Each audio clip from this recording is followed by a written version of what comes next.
നമുക്ക് significant ഫിഗേഴ്സിനെ base ചെയ്തിട്ട് ഒരു ക്വസ്റ്റ്യൻ നോക്കിയാലോ?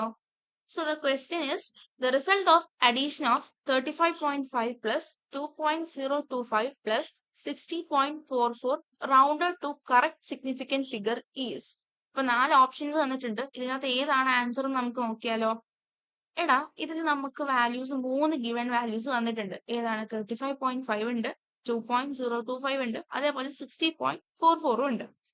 അപ്പൊ നമ്മള് ഇതിനകത്ത് ഏറ്റവും ലീസ്റ്റ് ഡെസിമൽ പോയിന്റ് ഉള്ളത് ഏതാന്ന് നോക്കുക. അതിനകത്ത് ഏതിനാണ് ഏറ്റവും ലീസ്റ്റ് ആയിട്ട് ഡെസിമൽ പോയിന്റ് ഉള്ളത്? ഈ 35.5-നാണ്.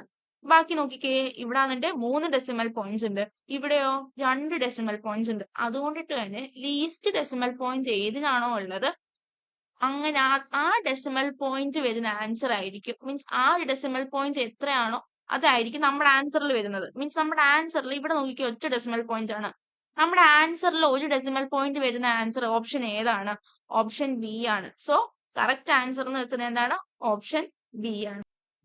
നമ്മുടെ കറക്റ്റ് ആൻസർ ഏതാണ്? ഓപ്ഷൻ ബി ആണ്.